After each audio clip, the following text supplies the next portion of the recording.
Según la encuesta nacional de empleo, el 71,2% de los hombres en edad de trabajar participan en el mercado laboral, es decir, trabaja mayoritariamente de manera remunerada, mientras que en el caso de las mujeres, este porcentaje alcanza el 52,2%, casi 20 puntos porcentuales menos. Estas cifras esconden realidades socioeconómicas y vitales disímiles, pero también un factor menos admitido hasta ahora, como es la violencia de género.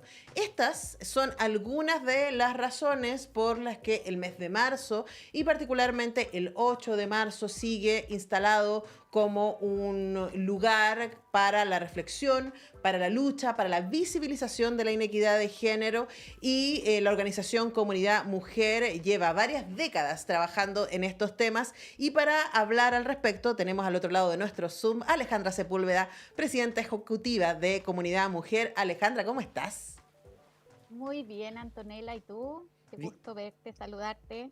Lo mismo digo, qué bonita manera de partir esta nueva temporada, viste que hoy día estamos en nuestro programa de retorno. Alejandra, nosotras tenemos, a mí como que me entusiasma y al mismo tiempo me da un poco de lata, porque tú y yo hablamos varias veces al año, siempre me encanta hablar contigo, tú lo sabes, pero es una lástima que tengamos que seguir repitiendo ciertos temas una y otra vez, porque pareciera que avanzamos pero a paso muy lento e incluso que en algunos temas hemos tenido retrocesos, ¿no? Cuando hablamos de equidad de género. ¿Cuál es tu evaluación en términos generales? Mira, yo creo que esta es la historia de la lucha por la conquista de los derechos de las mujeres a lo largo de las décadas, incluso de los siglos, pero si pensamos y evaluamos solamente los últimos años, incluso desde el retorno a la democracia en Chile desde el año 90, evidentemente ha habido avances importantes. A mí siempre me gusta hablar de condiciones como de primera generación, si se podría decir, o sea, acceso a la educación, acceso al mundo del trabajo, obviamente acceso a la salud y a otros ámbitos, ¿no? Pero lo que nos falta de alguna manera es profundizar en las oportunidades, en la equidad, en las oportunidades, en la igualdad de género. No es solo acceder al mundo del trabajo a propósito de las cifras que mencionabas al principio, sino que cómo hacemos para que ese trabajo se convierta en un trabajo de calidad para las mujeres, en un trabajo formal, en un trabajo pagado de la misma forma a trabajos de igual valor. Todavía la brecha entre hombres y mujeres es de alrededor de 20 puntos y eso ha permanecido en el tiempo y además después de todo lo que ocurrió en la pandemia, tenemos muy claro que a las mujeres que más les está costando retornar al mundo del trabajo y permanecer son a las mujeres que tienen hijos pequeños, sin, sin además contar con el gran fenómeno que significa la segmentación del mercado laboral, o sea, que las mujeres trabajen en sectores feminizados, que les cueste más ascender a altos cargos. Entonces, en todos esos fenómenos hemos tenido avances, retrocesos, momentos eh, de una meseta, digamos, donde no hay muchos cambios. Obviamente la pandemia fue una razón para echar atrás un montón de estos avances. Y quiero decir que precisamente lo que es más porfiado, o sea, los ámbitos donde hay más dificultades para avanzar más rápidamente es en el mundo del trabajo y es en aquellos temas vinculados, por ejemplo, a la violencia intrafamiliar, a la violencia por razones de género, donde también se cruza con factores culturales que son muy profundos y son muy difíciles de cambiar, pero también regulaciones, normas, donde podríamos ir avanzando más rápidamente. Bueno, voy a tratar de como desmembrar tu respuesta, Alejandra, porque hay varias cosas posibles ahí para entrar. Lo primero es que te lo planteo como hipótesis. Yo creo que una cosa que hace la pandemia fue transparentar prioridades, ¿no? Y transparentar la realidad versus el discurso. Una cosa, por ejemplo, que ustedes hicieron como comunidad mujer durante la pandemia fue apoyar el desarrollo de estudios que encuestaron familias, parejas heterosexuales con hijos en pandemia, encerrados y probaron a través de estas investigaciones que hicieron con otras organizaciones también, como más de la mitad de los varones con parejas heterosexuales hijos que se quedaron en casa no movieron ni un dedo en términos de trabajo doméstico, ¿no? Y sobre el 60%, me acuerdo muy bien de las cifras porque para mí fueron muy impactantes, sobre el 60% nunca se sentó a hacer tareas con las niñas en ese contexto. Entonces ahí detengámonos solo en ese tema porque ustedes han hecho estudios como Comunidad Mujer los años anteriores en que han demostrado que incluso este 50% de mujeres que logran entrar al mercado laboral al mismo tiempo tienen una segunda jornada en casa de labores domésticas. Y hablemos por qué una cosa está relacionada con eso y cómo eso nos afecta como comunidad, no solamente para las vidas de este grupo de mujeres. Bueno, tú has tocado un tema que nosotros consideramos algo así como el nudo gordiano, en términos de cómo avanzar en igualdad de género, en igualdad de condiciones, porque tal como tú dices, hoy día la carga del cuidado está totalmente desproporcionada y está a cargo fundamentalmente de las mujeres, ¿no? Más del 70% de las mujeres es la que realiza las labores de cuidado y domésticas no remuneradas. Y la verdad es que eso ha sido como uno de los negocios no tan buenos que hemos hecho como mujeres a lo largo de estas últimas décadas, en que hemos ingresado masivamente al mundo del trabajo, hay que decirlo igual, aunque todavía nos falta, ¿no?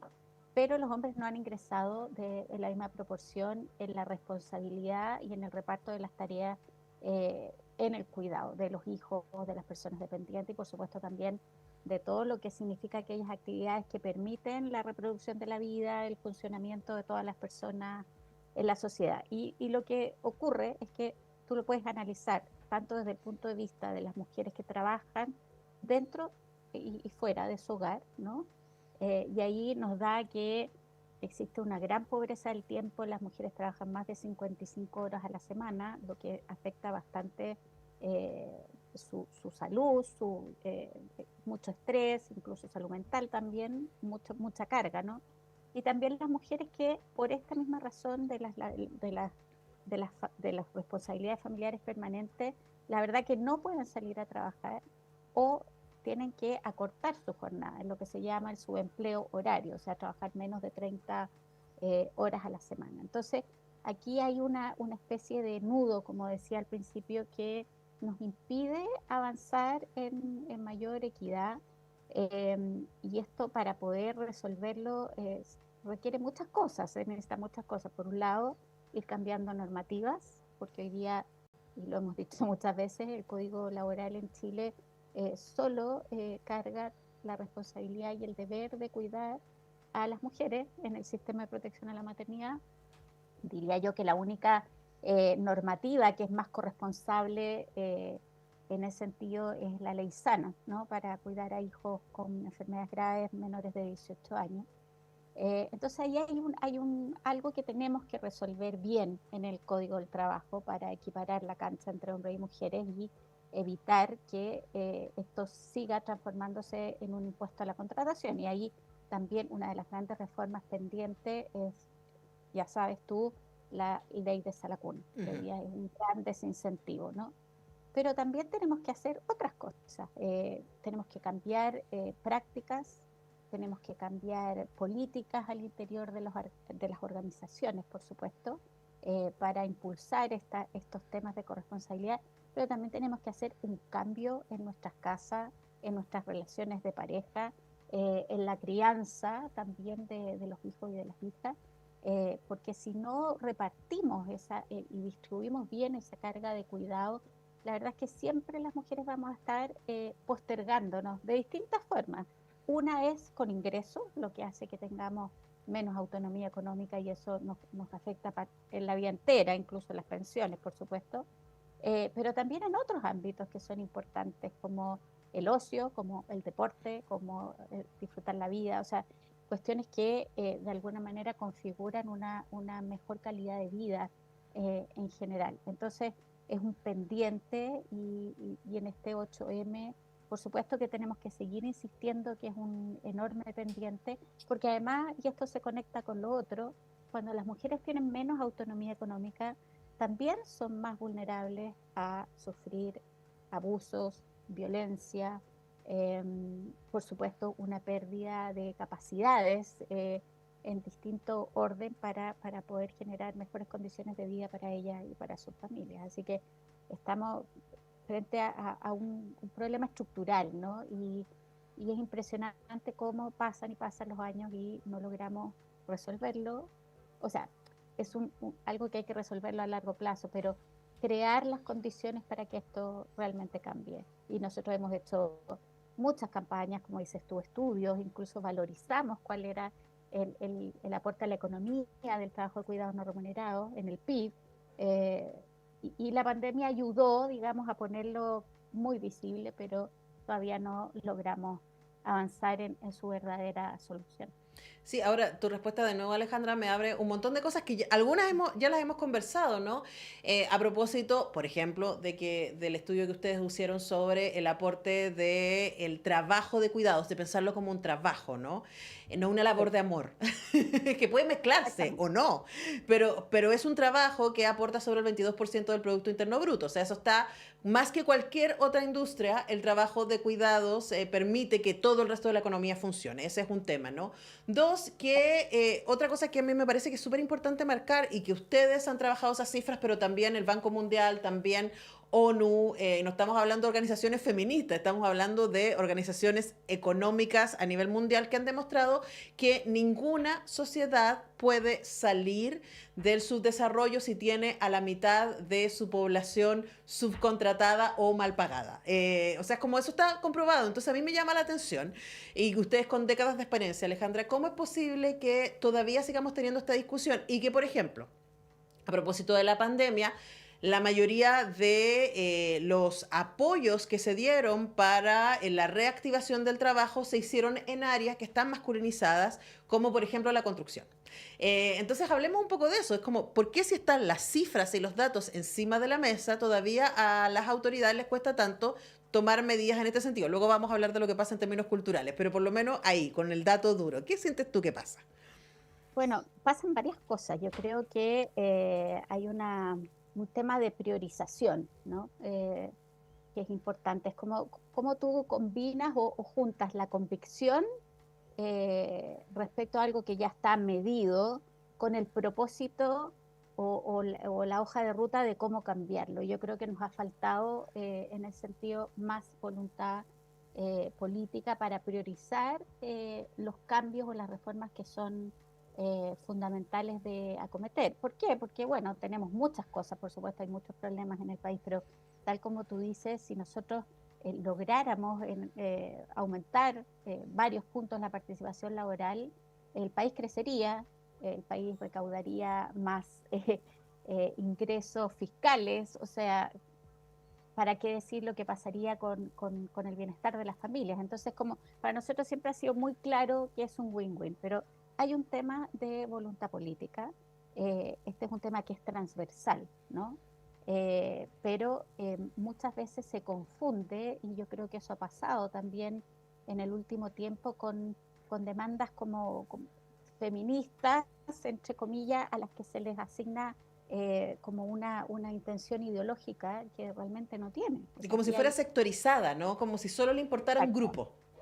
exacto, como si solo le importara un grupo cuando la verdad es que este es un tema de sociedad, es un tema de hombres y mujeres, todos ganamos con esto. Y claro, en cualquier crisis económica, la medida más importante para recuperar empleos es efectivamente recuperar la construcción, por ejemplo, es uno de los sectores clave. ¿Y qué es lo que sabemos a lo largo del tiempo, de las décadas? Que las mujeres no hemos entrado, por razones de sesgos, de estereotipos, de educación, de socialización más bien, masivamente a estos sectores que son masculinizados. Por años se ha considerado el empleo de las mujeres como un empleo secundario, entonces las mujeres tenían que ingresar a empleos que fueran como una prolongación de su rol en la familia, entonces están muy presentes en la salud, en empleos que son de servicio al cliente, para qué decir trabajo doméstico, remunerado fuera de la casa, educación, ese tipo de cosas. Ujú. Y uno de los problemas que tenemos hoy día es la subrepresentación de las mujeres, entonces, en estos sectores que son sectores masculinizados, considerados mejor pagados o con mayor productividad. Y ahí Bueno, lo tradicional es hablar de la construcción, es hablar de la minería, que ha hecho un esfuerzo, pero le queda camino por delante, pero también qué pasa con la tecnología, ¿no? Con nuestra presencia en una industria que cada día toma más relevancia en nuestro país y en el mundo, y cómo eso tenemos que poder fomentarlo. Y la verdad es que ahí las soluciones no son, o sea, tú puedes hacer cuestiones como las que ya se han hecho, cuotas en las carreras de las universidades para que ingresen más mujeres a estas áreas, intencionar que atraerlas a estas industrias, pero si no solucionamos todo lo que pasa antes, en el periodo previo en la educación, porque todavía tenemos una educación muy sexista, es difícil que esas decisiones vocacionales de las propias mujeres cambien y quieran ingresar también a esos mundos porque han sido estimuladas, porque han tenido el apoyo de sus profesores, de la escuela, de la familia. Entonces, son de verdad problemas estructurales, por eso Comunidad Mujer lleva años trabajando en el ámbito laboral, pero también en la educación, en este punto Ujú. específico de la educación, porque aquí tenemos que poder trabajar con una mirada de trayectoria, de manera interseccional, de manera intersectorial, pensando cómo cada uno pone las condiciones para que esto vaya cambiando en el tiempo. Entonces, educación y trabajo se vinculan fuertemente y trabajar en la STEM, por ejemplo, que es algo que hacemos y que hacen muchas otras organizaciones, es Ujú. fundamental para poder ir como llenando estos vacíos de talento para lograr que estos talentos se desplieguen.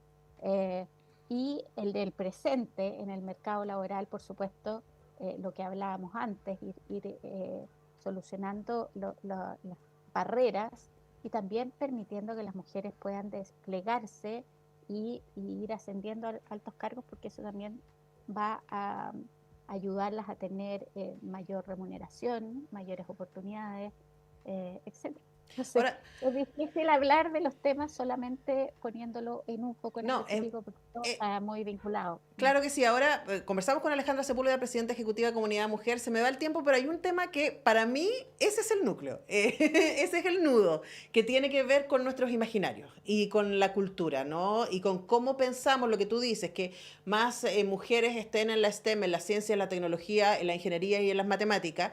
Tiene que ver también con lo que nosotros concebimos como, ¿no? Que se piense que las mujeres son las principales responsables de los cuidados, hace que en las empresas se tenga este que decíamos, que tú decías, ¿cierto? De como desincentivo a la contratación, porque si tengo 20 mujeres tengo que tener una sala cuna, independiente de cuántos hombres papás tenga.